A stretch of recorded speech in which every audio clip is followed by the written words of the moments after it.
Amy, I have an itch and it is for a spicy dark romance and I need one bad. I have the book for you. It is A Reign of Shadows and Endings by Melissa K. Rorick. It was an instant New York Times bestseller. It was a huge indie hit on BookTok, and I think it is right up your alley. It seriously has some of my favorite tropes, like shifters, vampires, witches. You know how I feel about vampires. There can never be enough. It has the best morally gray characters, fated mates, meddling gods, forced proximity, touch her and die. One bed, one horse, he falls first. Enemies with benefits. I love enemies with benefits. Don't tell me your feelings at all. Just ravage me, please. I need to read this immediately. I love that there's even LGBTQ rep. The series overall features romantic relationships like MFM polyamory, MM, and FM. Give it all to me. You know how I love to feel devastated by reading a book? A Reign of Shadows and Endings is it. And if you're like Jack and I and you love special editions, there is a gorgeous deluxe version with stenciled edges, foil details, and full color character arc from Kensington Publishing. It is, in fact, in my heart currently. We're so excited to read it, and you can too. You can find A Reign of Shadows and Endings by Melissa K. Rorick wherever books are sold in print and in ebook. You can also find Melissa online at her website, melissakRorick.com, at Melissa_K_Rorick on Instagram, and at author Melissa K. Rorick on TikTok. That's ROEHRIC. You're listening to this podcast, so I know you've got a curious mind. Here's a helpful fact that you may not know yet.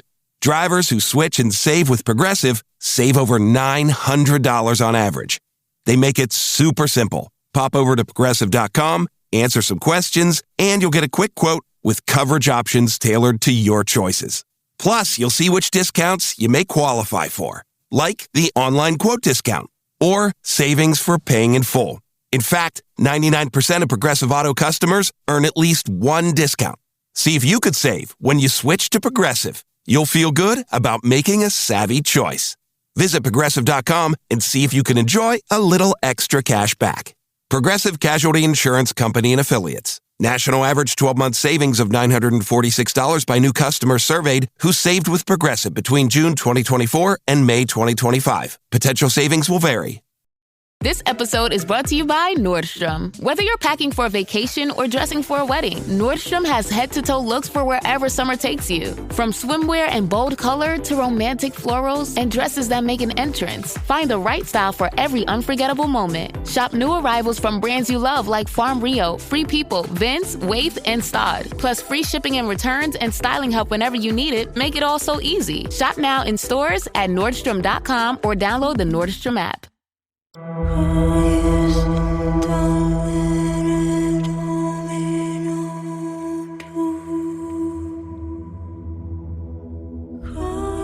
Hey there, we're BookTok for BookTok with Jack and Amy, your book besties who take the novels you love seriously. This is Jack. And I'm Amy. And together we mix smart analysis with fandom fun. So let's get into it. This is our Breadcrumbs and Broomsticks episode where we read your thoughts and interpretations, as well as discuss breadcrumbs from chapters 57 through 63 of Sarah J. Maas's A Court of Silver Flames. Before we dive in, don't forget SPILT. Spoilers, perspective, interpretation, language, themes. We're serious about spoilers. This is everything SJM. It's all on the table. You have been warned. Including secret chapters. Especially secret chapters in this episode. If you would like more information, please go back and listen to the start of yesterday's episode. And if you want to submit your thoughts for our Breadcrumbs and Broomsticks episodes in the future, make sure to follow us on Instagram, where we collect listener submissions. This is the longest we have recorded between an episode and the Breadcrumbs and Broomsticks episode. It's been over a week, almost 2 weeks. Almost 2 weeks. Yeah. Actually, exactly 2 weeks. Forgive us. That's all I can say. So it's fine. We'll be fine. We're going to be like, oh my God, I forgot about that. So there's that. In chapter 57, Cassian thinks of Farah in her appearance at the night court. Quote, Farah might as well have been a goddess of old, crowned and glowing, her belly swollen with life. Like the goddess Chthona from Crescent City 3, potentially? Potentially. Eris comments on his history with more. Quote, They, the inner circle, believe a version of events that is easier to swallow. I always thought Rhysand wiser than that, but he tends to be blind where those he loves are concerned. What did Eris do that disguised his true intentions, that Mor chose to misinterpret, that has made everyone believe he's evil? I mean, she either chose to misinterpret it or chose to lie. Right. You know what I mean? I really hope we learn the Me too. truth Me too. in 6. I hope so. Eris tells Nesta about Mor, quote, she knows the truth but has never revealed it. Why? Because she is afraid of it. I mean, there's a lot of people who think that they actually are mates, you know, Myself and I can included. see like what's something that makes her actually afraid. Yeah. When Eris wants to marry Nesta and Rhys asks why, Eris says, I have my reasons. From the shadows in his eyes, Cassian knew something more lay beneath the rash offer, something that even Az's spies hadn't picked up on at the Autumn Court. What is the reason? He signed up way too fast to be like, all right, I'll marry Nesta. Yeah, I think there must be something going on with Baron. There must be a threat. Or he thinks it'll buy him security of some sort. Who knows? I wonder if he believes that he's not guaranteed to be the heir because the magic skips.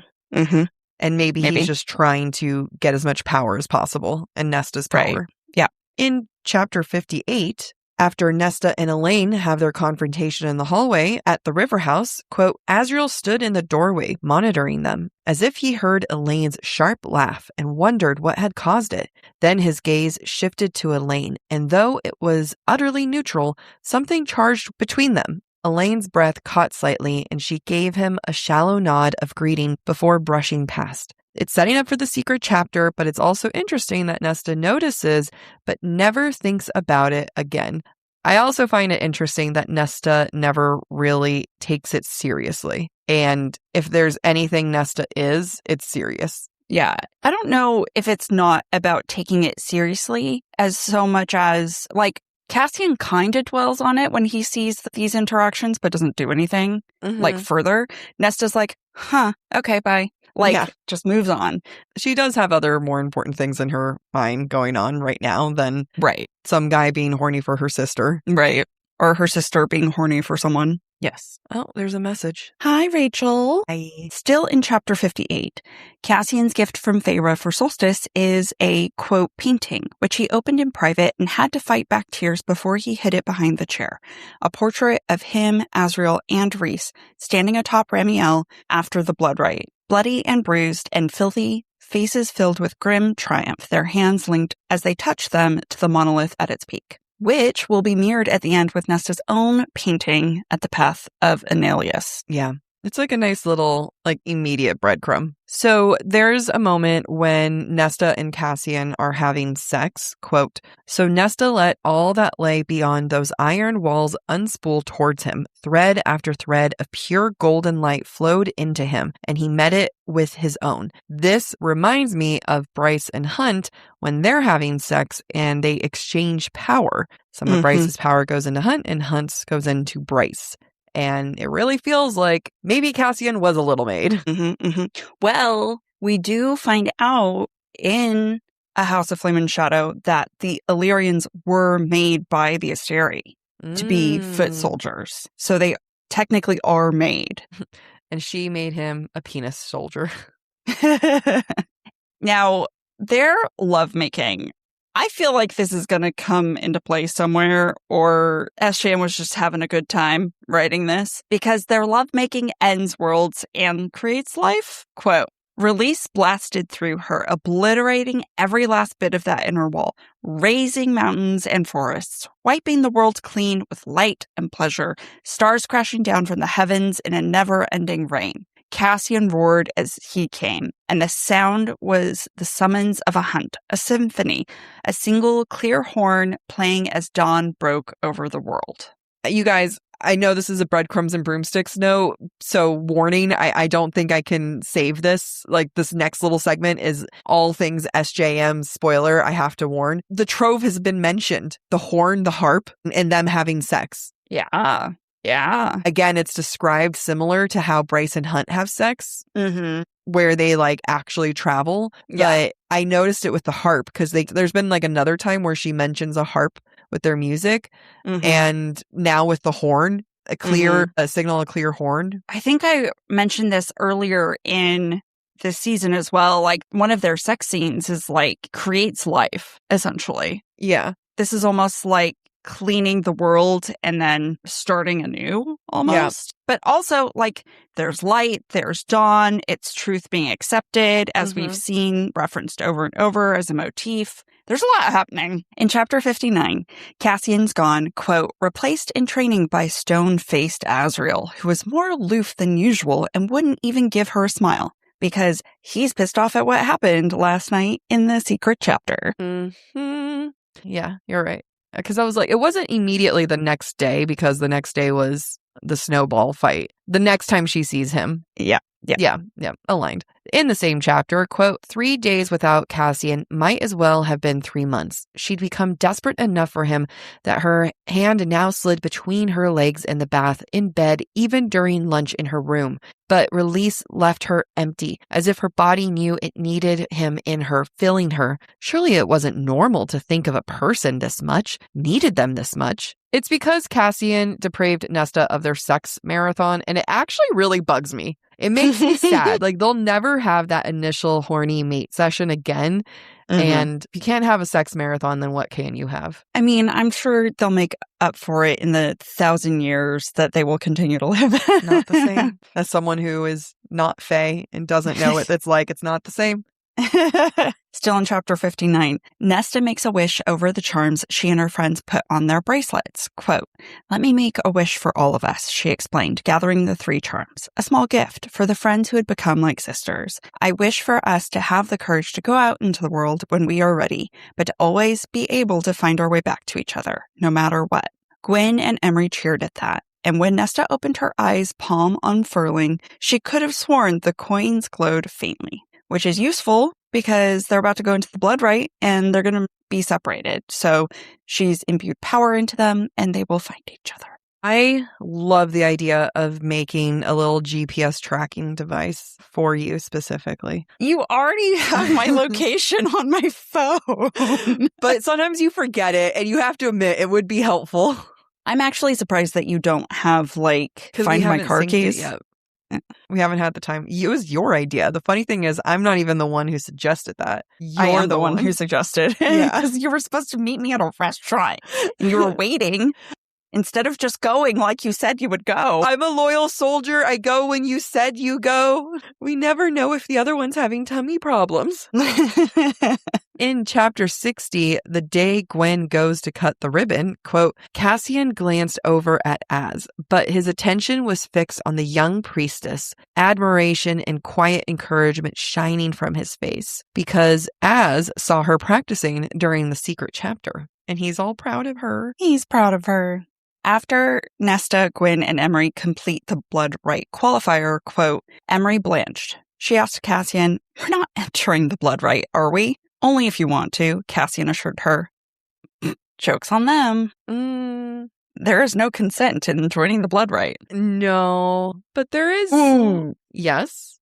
That just gives me another thought for episode 11 notes. It's funny because for tomorrow's episode, or not tomorrow, Amy and I are recording tomorrow. It's next week's episode for you guys. There's so little notes, but the notes that are there are pretty good. And we already kind of talked about it. And now it's kind of a race to see who writes it down first. I'm going to be pissed if she steals my thought. I will claim it back. In the last chapter, 62, Nesta describes a red star. The mood hadn't been helped by a rare red star blasting across the sky one day, an ill omen. Nesta had heard the priestesses muttering. Cassian reported that even Rhys had been rattled by it, seeming unusually contemplative afterwards. That's the moment he saw Aelin. Which I never noticed until I was told to look for it. Yep. It was one of those things where I'm like, no, it happens. I swear it happens. And then each chapter kept going by and I was like, I fucking swear it happens. Which does make me wonder, is Starfall like an annual mass world walking migration situation? Like, what is that about? I guess it does happen around Starfall. Or no, not. I mean, it's the souls. Right. But where are the souls coming from? Yeah, you're right. And then he was like, and then each year there's a little bit less. Yeah. So is that when Second Light, when they send them through the gate? Yeah, it's a mass purging. I don't know. Flush of light. Lastly, Eris tells Nesta about the 3 sacred mountains, the mountain, the prison, and Ramiel. Quote, the Illyrians were never curious enough to see what secrets lie beneath Ramiel, if it, too, was carved up like the others by ancient hands. So what we're saying is there's going to be a palace under Ramiel because he calls it a sister peak to under the mountain and the prison. So is there perhaps a sister Asteri under Ramiel? It's the Nina, the Pinta, and the Santa Maria. Nice. For any international people that may not know, those are the 3 ships that Columbus decided to sail to America and start shit and be a horrible person. Yeah. And attack the indigenous. Anyway, it just hurts me that what was formerly known as Columbus Day was on my birthday. And then Or it was around birthday. Around my birthday. It changed. It's every like Monday or something like that. And then every so many years. The second Monday of But now October. It's Indigenous Day. And so at least that's better. But it's also sad. Insert sponsored subplot here. In my day job, one of the things I'm always looking for is how to relax once I get home. I really struggle with how to relax because I'm not a drink a glass of wine every single night type of person, but I do need something. And Lumi Gummies has been an absolute lifesaver for helping me relax and honestly, not getting stoned. Consistent, mellow, and super delicious, Lumi Gummies are specifically designed to make you feel good, not stoned. Whether you're looking for an end-of-day de-stressor, a midday mood boost, or help getting the best sleep ever, Lumi Gummies has a strain that's right for you. They also come in 1 milligram or 5 milligram gummies, so you can get the exact dose you're looking for. I work out 5 times a week. And when I tell you I really struggle to relax, it's very true. And I need something to help me just decompress when my muscles are straining. You should try Lumi Gummies Plumberry Runts. Just 1 5 milligram gummy an hour before bed, and this indica treat sends you straight to Dreamsville. Lumi Gummies are available nationwide. Go to lumigummies.com. That's LUMI gummies.com and use code BookTok for 30% off your order. Again, that's LUMI gummies.com, code BookTalk, BOOKTALK. Lumigummies.com, code BookTalk. Anyway, we're back to Broomsticks. So we asked you guys, like, hey, talk about the secret chapter. What the fuck do you think? You and I talk first. You and I haven't. I mean, we've talked a lot about this, but like, we haven't talked about this recorded, I don't think. What do you think of the secret chapter? Because you just power read it again. I just power read the first part. Here's why I enjoy the tension between Azrael and Elaine so much. It's because it's forbidden. It has that forbidden nature of it of this is wrong. She's got a mate. And I think because it's wrong morally for them to be together, that's what's so attractive to me. I get that. I was reading and like he's got his hand on her neck and he's like, we've never been this close. It's wrong. I shouldn't do it. But fuck yeah, he does. Anyway, that's why I love it so much. I think as I was reading it and trying to like really pay attention to what's going on in his mindset before Elaine comes down the stairs and whatnot, we see for the first time how maybe truly troubled Azrael is. Yeah. We understand it conceptually based on his past, but he literally can't sleep unless he's like reached a point of pure exhaustion. He has too many razor sharp thoughts that slice into him anytime he grows still long enough. That is not the mindset of a healthy person. It also says, quote, too many wants and needs left his skin overheated and pulling taut across his bones. So it sounds like this is someone who intentionally or unintentionally is constantly depriving himself. Yeah. He is both sadist and masochist. Yeah. At the same time, which is not a healthy person, doesn't make for a healthy relationship. So it doesn't matter who Azrael ends up with. He's got a lot of shit to work on. And we've talked about that before, but it is fascinating to me how his shadows do try to coax him to sleep, do try to tell him what to do in his best interest, and he resists that. Was it one of our listeners or was it a post on Instagram that I saw?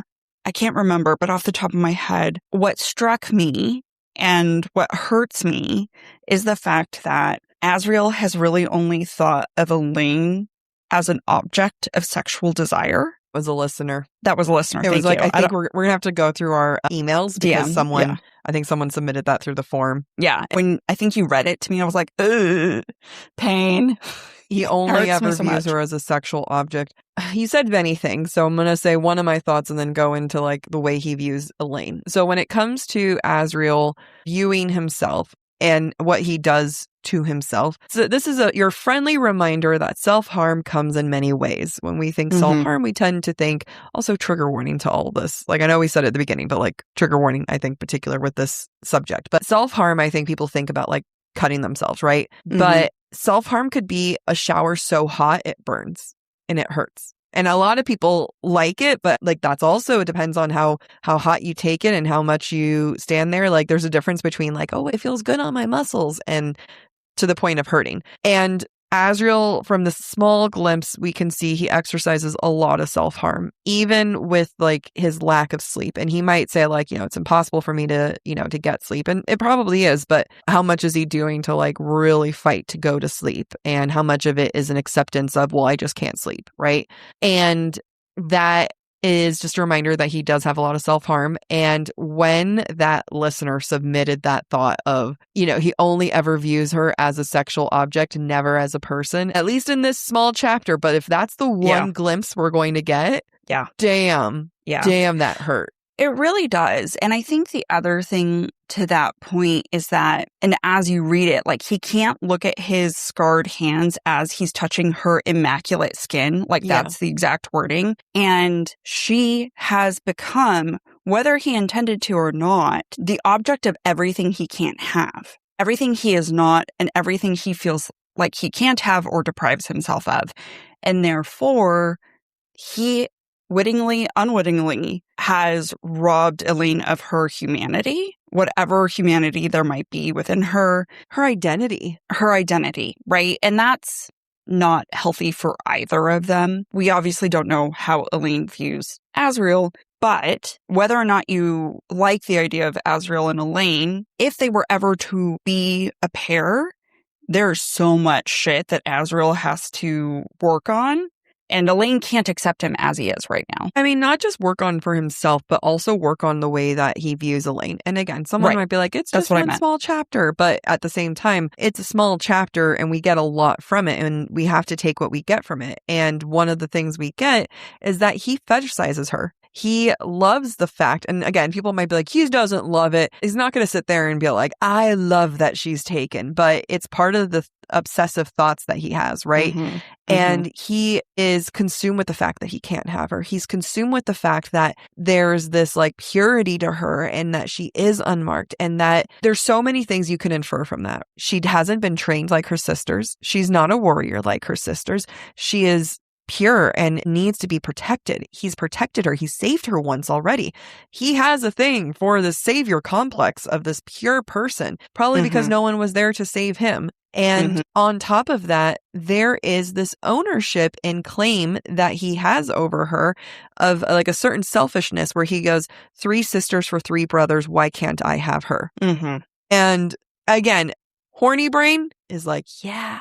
I'm into it. Have her? Yeah, I love it. Right? Analysis brain, and that's the brain we're using right now, is, oh shit, you don't view her as an actual person. You view her as something that is automatic, belongs to you. And rather than thinking like, and let's compare the way that Cassian thinks about Nesta. He wants to weather her. He loves her fire, her snarls, her claws, right? When he thinks about what he enjoys about Nesta, he thinks about her flaws and celebrates them, right? Like he actually lists her flaws pretty often and the things that he likes about her sharp teeth. And when Asriel is listing in his mind, or, he's not listing it off in like a list, but all the things that he does talk about Elaine, it's her soft skin, her pure skin, the fact that she's not his, the fact that she has a mate and, 3 brothers for 3 sisters. None of it is about her. Right. I mean, at the end of the day, at least from this chapter, there's no indication that he knows her. He gives her a necklace of a flower because she likes to garden. And that's pretty much all he knows. about her. And isn't that what we said about Cassian giving Nesta, wanting to give her the little book the year before? There's a difference between, oh, you like something and, oh, I know you. Yeah. And it hurts me to say it because I love the idea of Azriel and Elaine together, but this is unacceptable. Like, from the point of view of what do we expect in a true romantic pairing in SJM's book. And they are not fit for one another in this moment. I will say something, and I'm going to try to prove what I'm about to say.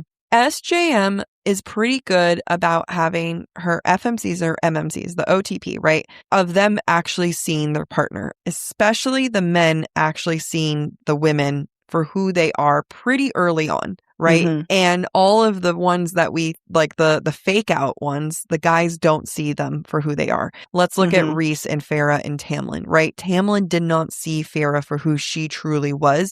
Rhys clocked that very quickly. Hunt and Bryce. Hunt was really, he saw the bad, the good in her pretty quickly. And all of these other men kind of fetishize Bryce as well. Same thing with Aelin.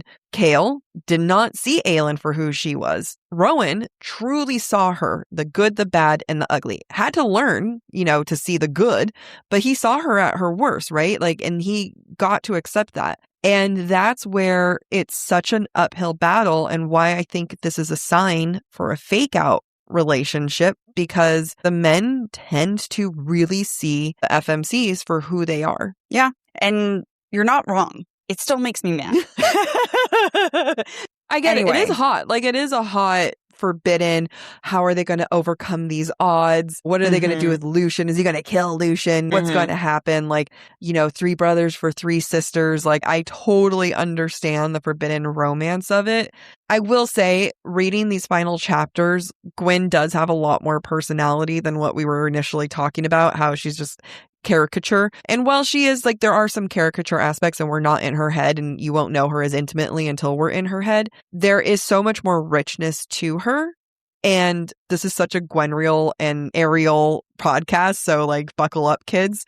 But when we think about the dynamic between Azriel and Gwen, he sees her. He's seen her at her worst. He sees her trying. He absolutely meets her at every occasion. She challenges him, oh, I'm going to cut that ribbon. Just you wait, or I'm going to run this obstacle course. There's a lot of challenging there. SJM really set it up to be hey, here's the psych out relationship, the one that we kind of want happening. But then at the very end, Azriel's shadows hide from Elaine. They recede from Elaine. They don't go to Elaine. They do go to Gwen. They like her. They like her voice. They kind of dance around her. There's a lot of setup, and Azriel giving Gwen the necklace, even though people in various comments were he doesn't give it to her. He gives it to Clotho to give to her. And even then he says he doesn't care. Why even do it? Why? He doesn't have to do it. Throw it in the sigil like Cassian. The sigil. The Citra. The Citra. That one. The other river. Yeah. I think we should get into listener thoughts. All the things you point out, I know. You're not wrong. It is important to note that Elaine literally means light. So it makes sense that the shadows hide from Elaine because she's a source of light. Light chases away shadows, or it creates shadows, depending on where you're at. But I think we're really not going to know anything. I mean, because at the end of the day, Azriel could die. Azriel could end up with no one. Azriel could end up with someone completely different. Yeah. And SJM's going to take us on that journey, and we're going to love it no matter what. Yeah, but let's fuck some shit up, I don't know, because it hurts my feelings. It really is, where you're we're not going to know. We're going to just kind of ebb and flow to this. I don't want to predict the future. I'd rather look at the foreshadowing in hindsight. How's that? No, because this is foreshadowing. I feel like you and I are pretty good about spotting her foreshadowing. There are times where we have been completely off. I think it was a lot of fun to have been well into this podcast. And when Flame and Shadow came out, and we had our predictions. Wrong on so many things. Yeah. And I think it's important to make our predictions now, because I think that it is important to say, here are the breadcrumbs I'm seeing. And so that we can later on say, wow, like that was totally, the interpretation. So it's good to have hindsight, but like I thought it was so much fun to look into Flame and Shadow and be like, oh, we were wrong. I do want to say one last thing about this, and it's about the conversation between Rhys and Azriel. Yeah. So Rhys does call out Az for being like, so you think you deserve her? Mm-hmm. So like Rhys is immediately like, fuck that. That's like not okay. But Rhys's biggest issue with Az's attraction is the Lucien factor.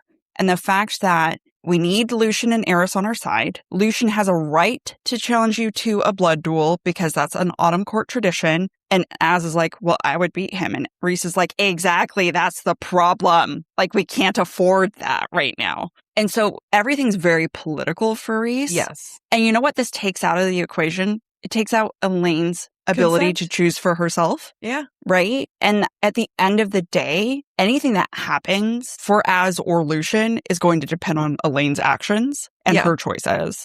This is me having sympathy and empathy for Elaine. I think a lot of choices have been made for Elaine. I think she allowed a lot of choices to be made for her. And I think that sometimes when you allow things for too long, it gets out of control and out of your own hands, and it seems scary, or it might feel impossible to be able to claim and take things back, even though it's not impossible. At any point, Elaine could stand up for herself. However, it probably does feel scary, and it does feel like she doesn't get to make these choices, and that feeling is not wrong because of like what you just pointed out, where Rhys is making this choice, Azriel's making this choice that he deserves Elaine, and Lucien's made the choice that he gets Elaine because they're mates. You know what I mean? Like all of these people are making choices, and Elaine hasn't said anything. I mean, we know she's also horny for Az, but that's about it.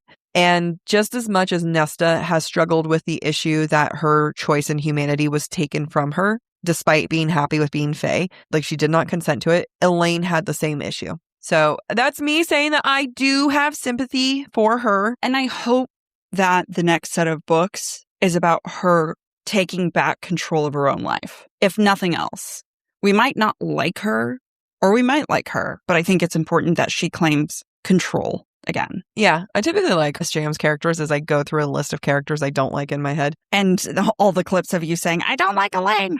No, I was going to say that I'm willing to like her, and that I always end up liking the characters that SJM writes. Have you taken a sip? We'll be right back.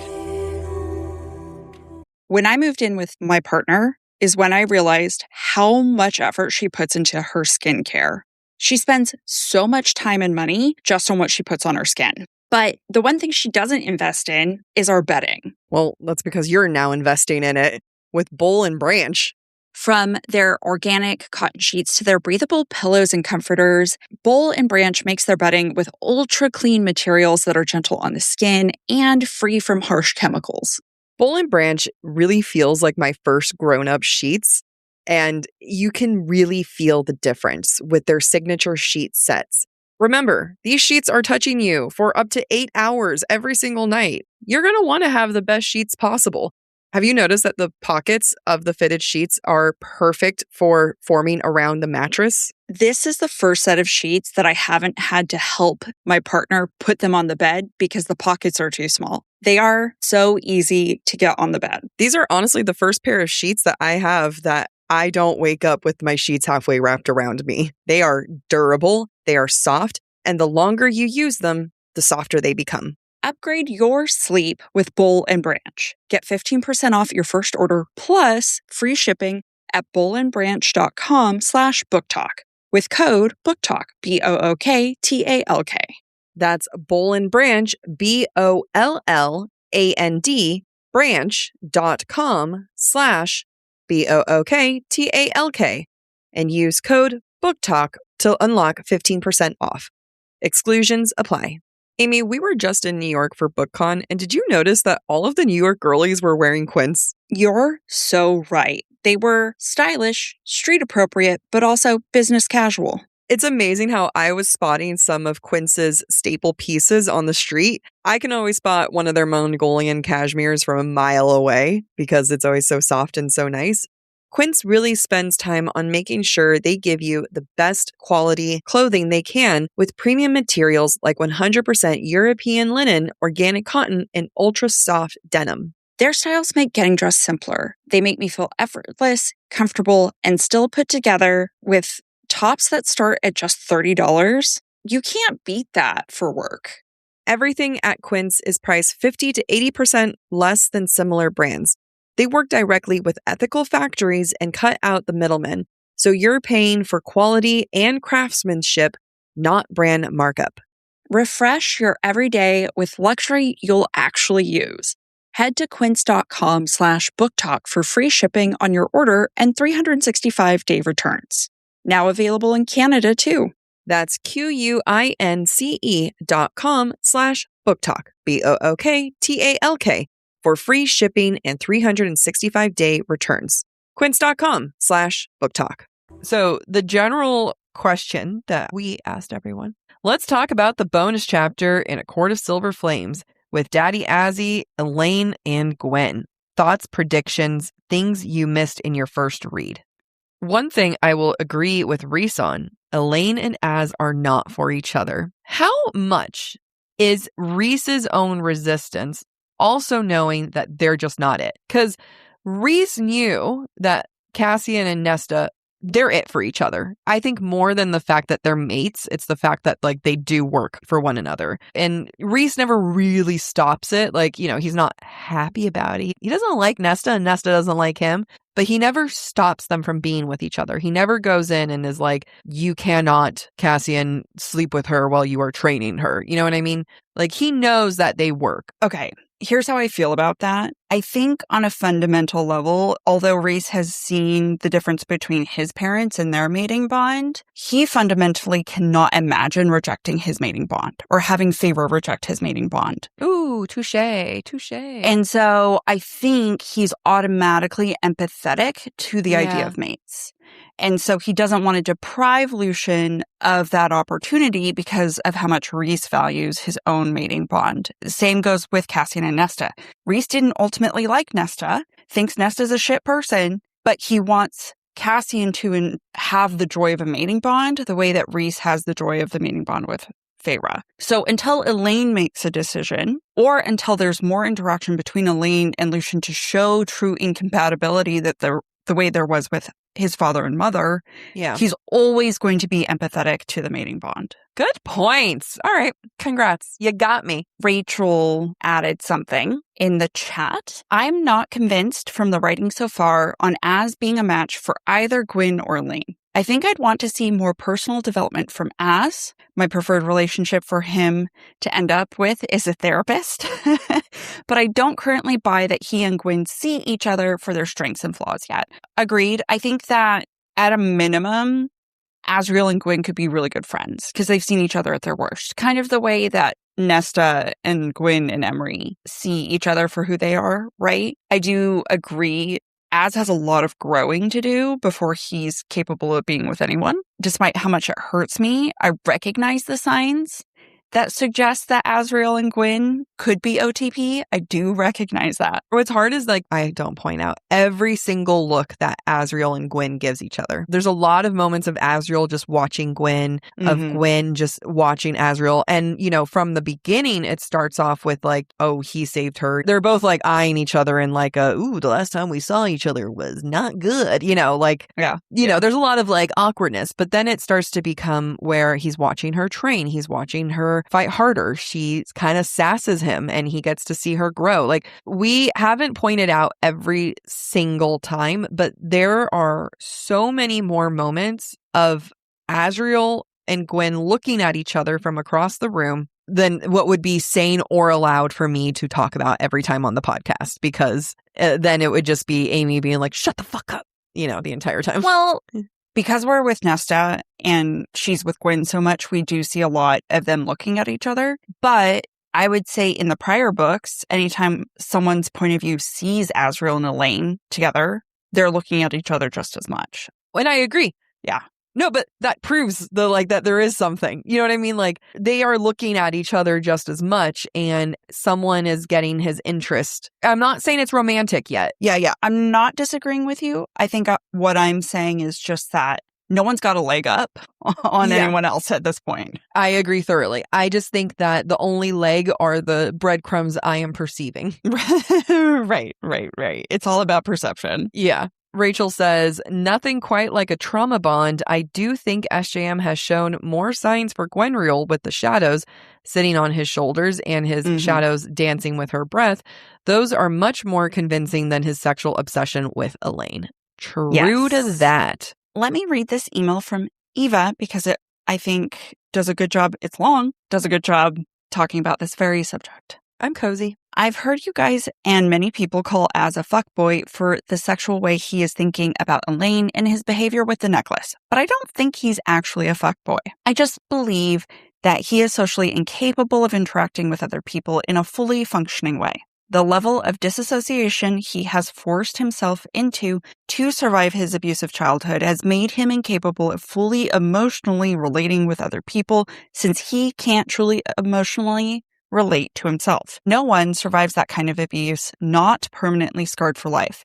And Az is doing pretty well for himself, even if he is not or never will be able to fully relate to someone. His 500-year obsession with Morrigan shows just that he feels safer in not truly relating. Moore is a female who has shown many times that she's not interested in Az, a female who he very well knows to prefer females, and who is therefore the impossible, unattainable ideal of a female whom he can safely male gaze from a distance and never truly have to risk relating to on a raw emotional level. This reminds me of something I wanted to say about Elaine, but I'm going to keep reading because Eva might say it for us. Elaine is exactly the same. Stunning, kind, good-humored, and he cannot stop male-gazing her. Throughout the whole chapter, there is never one instance where he relates emotionally to her.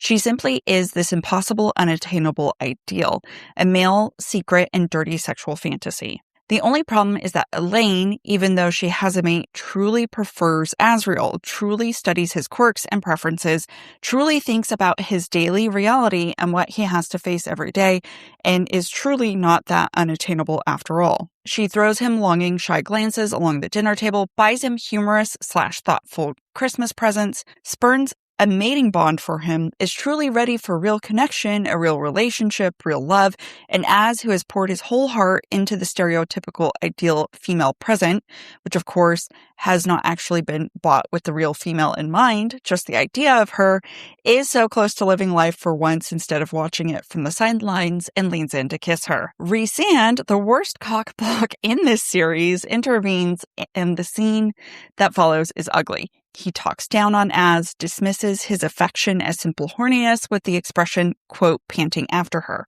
Even though I am a Rhysand fan, he made me so angry in that single sentence, or in that single scene, with what I interpreted on the first reading as condescension, arrogance, and lack of drive to help his friend. Of course, my feelings towards Rhysand changed after I finished reading the chapter.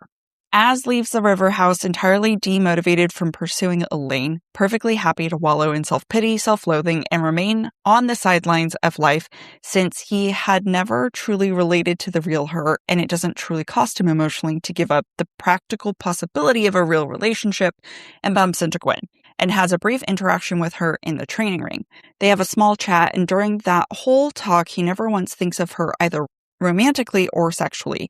She just distracts him enough to get him out of his head into real life. A real chat, a real human encounter. A small step towards possible connection. The next day, he decides to leave the necklace to Clotho to anonymously give to Gwen, and all hell in the fandom breaks loose. Now he and Gwen are so obviously mate / he is a fuckboy / he's an asshole, etc. Now, donating the necklace to Gwen was an extremely assholic thing to do. He should never have done it, but I believe that he did it because it never truly occurred to him that Elaine will get hurt if she sees it on Gwen's neck, since he is never that related to his own feelings and cannot truly connect to the feelings of others. Also, it never occurs to him that Gwen might get hurt if she finds out that he originally bought it for Elaine because 1, he never expects her to find out he donated it. 2, he's not planning a romantic entanglement with a student. 3, he has not a single idea Gwen is into him. The guy's not a fuckboy. He's just clueless. That's what Rhysand was trying to tell him. That he has no idea what he will get himself into if he gets involved with Elaine, and that he will induce Elaine to reject a mating bond for an affair with him, which will be very superficial at best, emotionally destructive for her at the worst. Kind of Tamlin scale emotional destruction. I really hope he spends some time on Midgard, gets some therapy/energy healing, and comes back more emotionally open. Then he and Gwyn might have a slight chance at happiness. Despite all this, I really wish we had a single Elaine as sex scene. I do too. I just want one sex scene, please. That's all I want. Oh. This did remind me of something I wanted to say earlier. Asriel is definitely male-gazing Elaine pretty intensely, to the point that, let's say they followed through. They made out, they had sex, he's attained the unattainable. Does his interest then wane? I mean, as someone who has been that person who's been attained and then they're like, oh, okay, got it.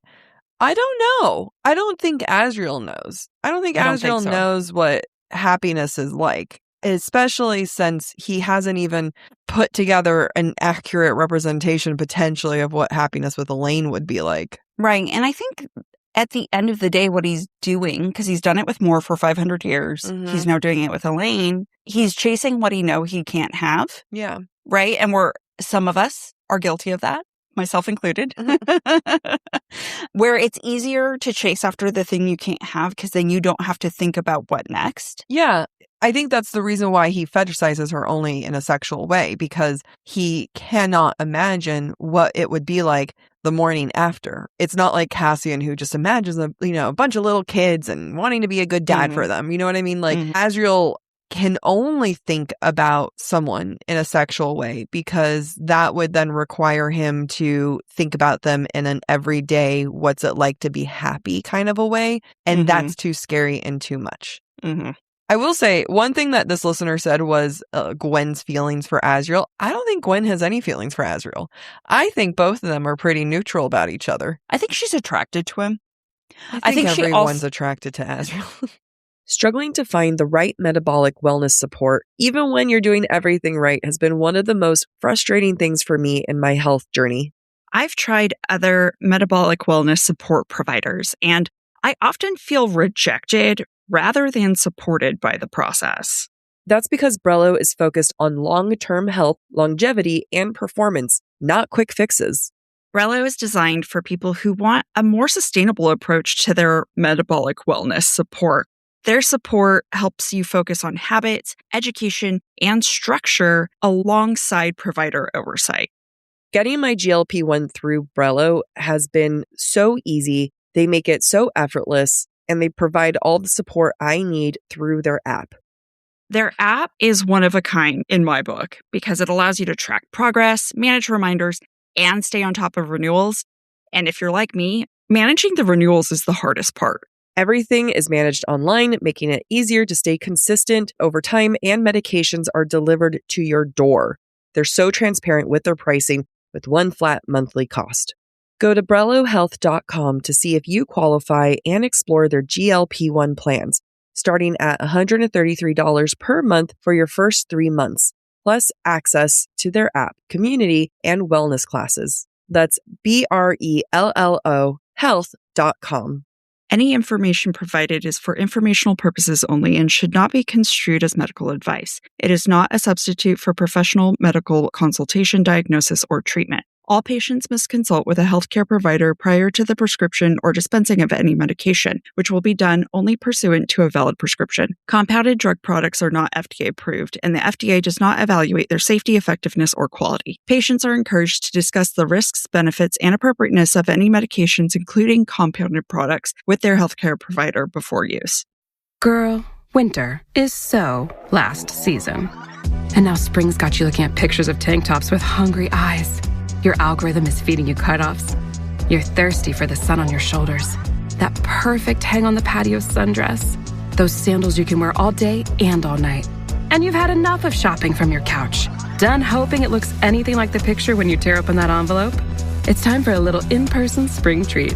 It's time for a trip to Ross. Work your magic. I think so too. I think she does look at him in awe, in the sense that, like, this is the man who saved me. Yeah. Like, I wouldn't be alive without him. Yes. So there is some, like... Savior. Yeah, she does put him on a pedestal a little bit. It is a pedestal in the sense of, like, who he is and what he's represented, but she has given him shit during training. This is true. You know? She is playful with him. A lot more towards the end. You know, all this, like, you're only looking at someone through the male gaze. Oh, you're only sexualizing them. Oh, Jack, you don't really know someone at the gym and just admire their 12 fucking pack. Maybe you don't know what it's like to be happy with them. And you know what? Maybe some of us can adapt, all right? Some of us can be very flexible if need be. This is not your healthy message. Julia, don't be listening. That's my therapist. Bookmark this. We'll be right back.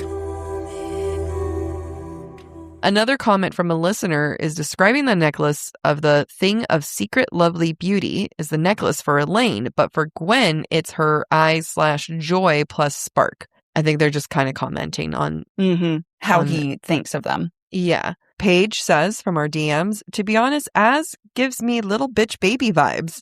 I don't get the hype and can only picture him as David Archuleta, circa 2009. Who's David Archuleta? My God. The Mormon on American Idol? No. From like 2008? Oh, no. No, that's not what I see. Straight to jail. Straight to jail. I'm writing back to that. David Archuleta. Was he Mormon? Yeah, he was. Straight to jail. Okay. Ooh, here we go. He participated before he went on a mission. I'm just so bothered by that comparison. I am too. Okay. So, no. Straight to jail. Okay. So this is from a man. Not a man. Amon. Hello, I missed the story response, so I hope it's not too late. I really love this bonus chapter because it really shows up how much we don't know about Az. He looks at the powder box every night? Book 6 better have him yearning. You're right, he does look at the powder box every night. He does. He also views himself so poorly and unworthy of her, quote, a sacrilege for his fingers to her skin, tainting her. He's so sad, man. We've known there's mutual attraction between Elaine and Az, but this is the first glance at how deep and slutty it is, and also shows how it will be a source of conflict in the next book. With Rhys, Lucien, Farah, maybe, who will she pick if she has to choose between Lucien and Az? Do you want to pause there and answer that before I keep going? Visualize this. Okay, I'm ready. He's having sex with her, and he's like, I can't finish inside you. I'll taint you. And she's like, I want to be tainted. Look, I've read many of books like that, all right? I've had many thoughts about like that, all right? Like, I'm on board in so many ways. Anyway, please continue. I can't gauge if he really thinks if he deserves her as a mate because 3 sisters for his 3 brothers, but he sure as hell wasn't going to argue about that to Rhys when he's been reprimanded for almost doing something stupid. Yes, also making out with Elaine in the hall would have been stupid considering everyone at the house that could have seen him. Now, here's an interesting thought that I just thought. So Cassian saw Rhys with his mate and was like, God, I want that. I want a mate.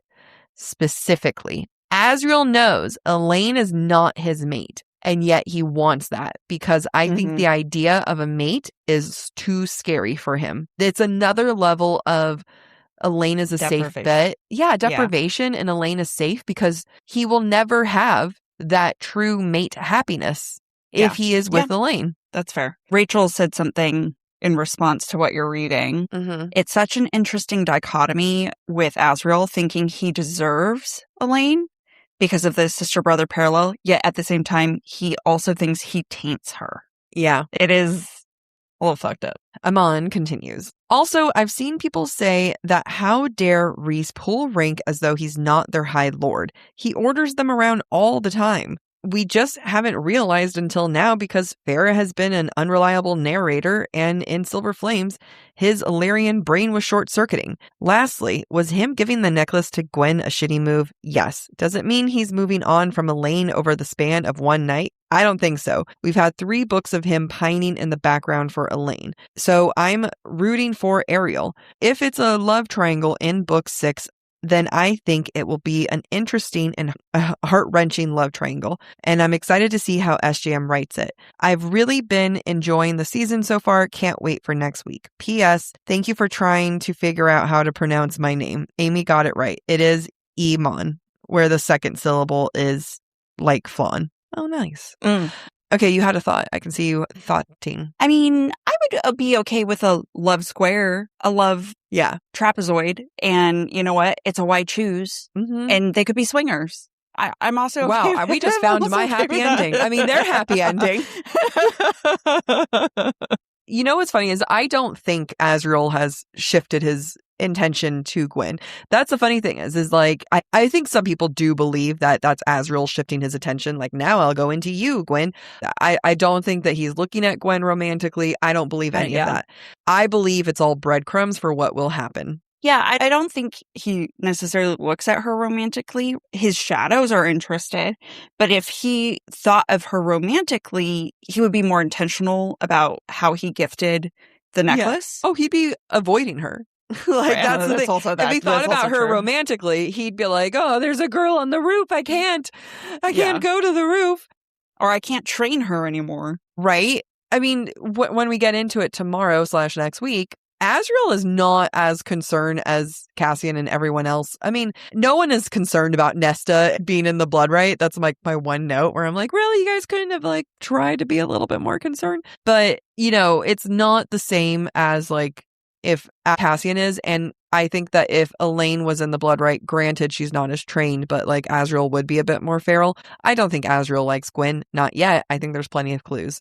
Side note, I'm going through some DMs and someone just sent, or someone from a couple weeks ago, I'm catching up because gave birth and I just listened to chapters 50 through 53 of Heir of Fire and told my husband that he's mine and that I claim him just to see his response. Like you asked. He went, huh? Aw, yee, thanks. Various emojis. That's really funny. That's cute. Yeah. Okay, let me go back to some of these flash responses. Someone says, is it bad I kind of dismissed it because I want Elaine and Lucian together? No. Other people, it confirms Gwen real for me. Also, Elaine will see the necklace with no doubt. Okay, so here's the thing. Because we posted a video about, actually, let's kind of scroll through some of those comments, but we posted a video that was like, oh, Azriel's a shit person. Like, let's hold men accountable. Let's hold these guys accountable. And one thing that people commented was that Gwen doesn't know that Azriel is the one who gave her the necklace. When do Gwen and Elaine ever interact? And that's a great question, guys. And don't you have vision? That means in one of these books in the future, Gwen is going to be walking around probably for Nesta and Cassian something or other, and then Elaine's going to see it and have a reaction, and then Gwen's going to find out that it was from Azriel. Like, you're right. The only people who know about that necklace is Elaine and Azriel. Gwen has zero understanding or knowledge of it. Do they interact? No, which means when they do interact, it's going to come in the most problematic, like perfect timing in a book. I can't wait. I love this shit. Wait. I love it. And it's not like they will never interact, right? Yeah. They both are at the river house when Feyre is giving birth. And they don't interact then, but it invites Gwen and Emery into the river house. That floodgate is now opened. And it's going to come like the most inopportune time. Absolutely. It's going to be like right when Azriel and Elaine have probably like secretly agreed that they're going to try to be together or something. Oh yeah. Like it's going to be after their first kiss. You know what I mean? Or and it's going to happen in front of Lucian. Yeah. It's going to get so messy. Okay, I think they're going to kiss secretly, right? And then it's going to be like I think we're going to do this. We're going to go. We're going to do it. We'll figure it out. And then they go into the party because there's going to be some kind of party they're going to walk into. And then Gwen's going to have the necklace and Elaine's going to look at the necklace, look at Azriel, and then just be like, and then distraught. And Elaine has said, I'm going to reject the mating bond. I'm going to tell Lucian tonight. But then she sees the necklace and is like, well, fuck this shit. I mean, and then he's going to be like, it doesn't mean anything. I swear, I was just upset. And then Gwen's going to be like, what? This necklace is from you? You know? I thought it was from Clotho. Or, like, I think Clotho's going to be a messy bitch, and I love her for it. She's going to be like, she's going to give it to Gwen, and Gwen's going to be like, this is from you. And Clotho's going to be like, it's from an admirer. Yeah. Secret admirer. Yeah, like Clotho's gonna be a messy bitch. And she's just gonna like leave it in the most like, okay, girl, like it's from someone. But yeah, I think that it's going to be like a 3-way argument, and then Lucian walks in and is going to punch Asriel or something. And then Cassian and Rhys have to come in, and Rhys is going to be like, get him out of here. Yeah. I mean, I can't. It writes itself, October guys. It really does. I can't wait for October. I really hope it's in book 6. I want it to be addressed. The thing is, someone said, I can't remember if this was a person or a thought or a comment. Oh, no, I think it was Eve, actually. I think she said, do any of the secret chapters truly matter when it comes to SJM's books? And the answer is no. Like, SJM is able to continue. You don't have to have read the secret chapters to enjoy. I think she will recap the necklace. I do truly believe it will come into play. It may not be like a you have to have read it, but it will be a recap of it. I agree. I bet it's from like Asriel's point of view early in a book. Or Elaine's. It could be Elaine's. I mean, it could but be you're both, right. We have to know. Right? We have to know Asriel gave it to Gwen. Continue. Sorry. Yeah. So I think it could be Asriel sees Gwen wearing it at training, and he thinks about, how it got there.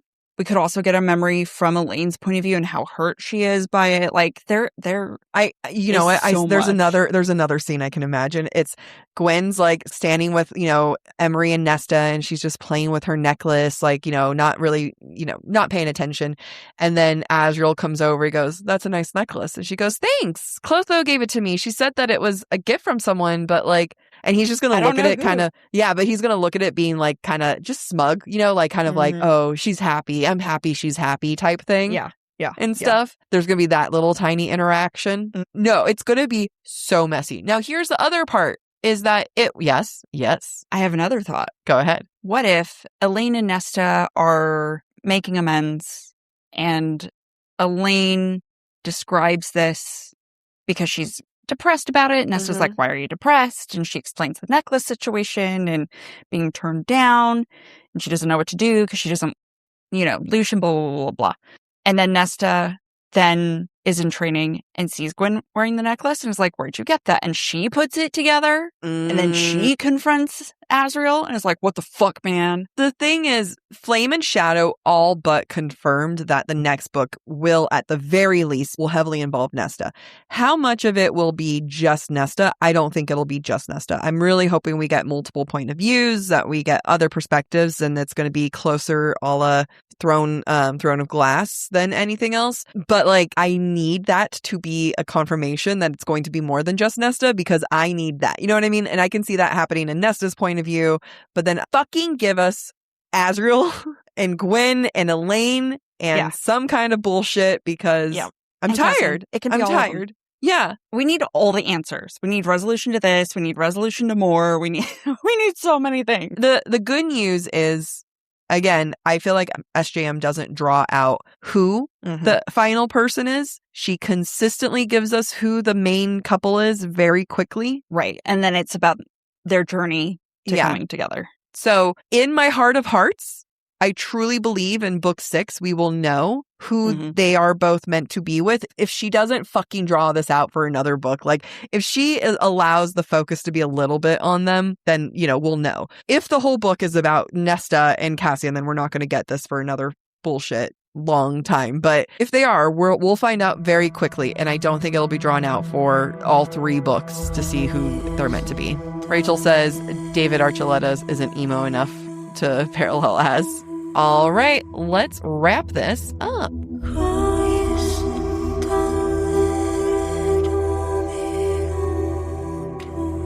Thanks for listening to Book Talk for Book Talk with Jac and Amy. Join us next week as we dive into chapters 64 through 68 of Sarah J. Maas's A Court of Silver Flames. If you're enjoying the show, don't forget to rate, review, and subscribe on your favorite podcast platform. It really helps other readers find us. And of course, we'd love to hear what you thought of today's episode. Share your comments through our forum at booktalkforbooktalk.com, and we might feature your feedback in a future mini episode or in a Patreon exclusive episode. For merch and more ways to support the show, head to booktalkforbooktalk.com. You can also follow us on TikTok, Instagram, and YouTube at the handle BookTalk for Book Talk. And don't forget to join us as we keep the analysis going by subscribing to our Substack to get more insights on the romanticy and romance genres. Head to the subtextsocietyjournal.substack.com. Bye. Bye.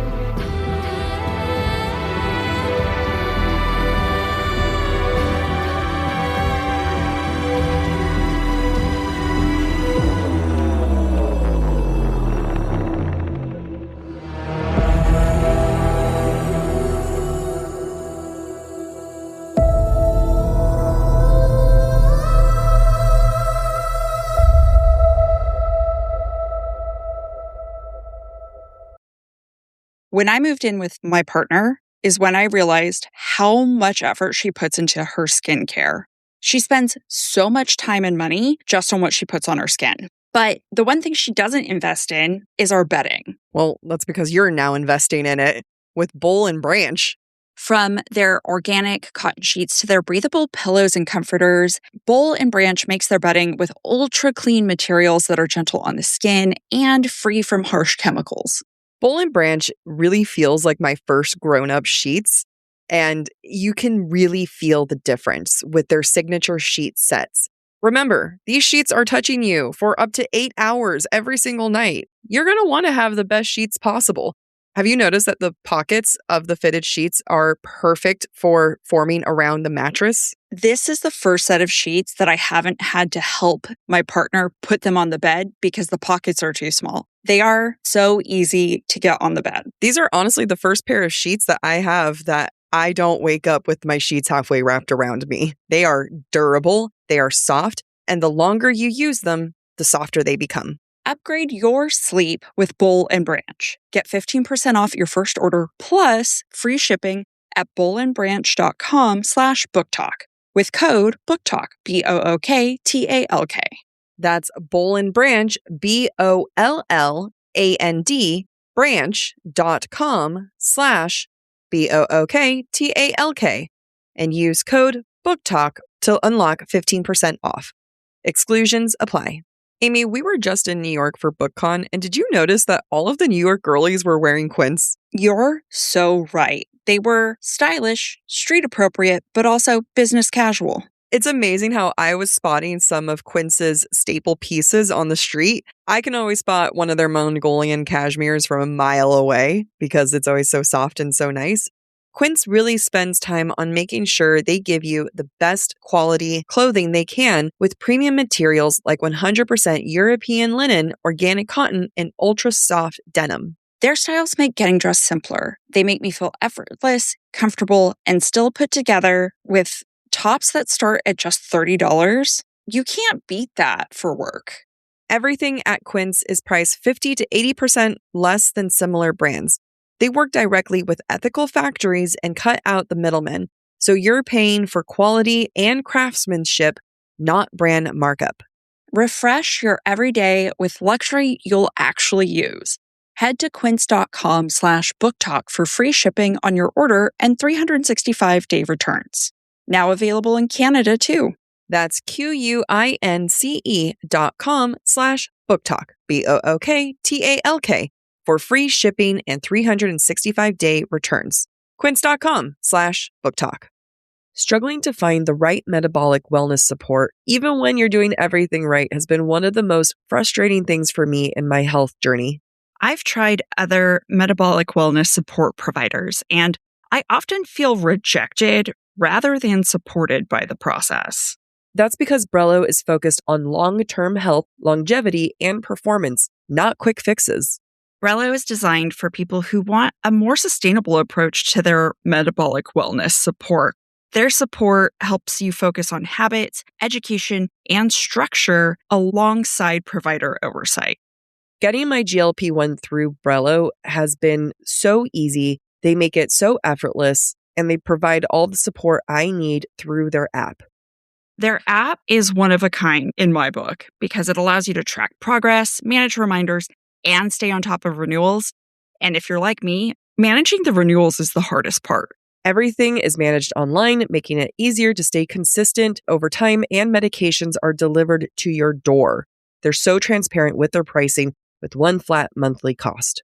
Go to BrelloHealth.com to see if you qualify and explore their GLP-1 plans, starting at $133 per month for your first 3 months, plus access to their app, community, and wellness classes. That's BRELLO health.com.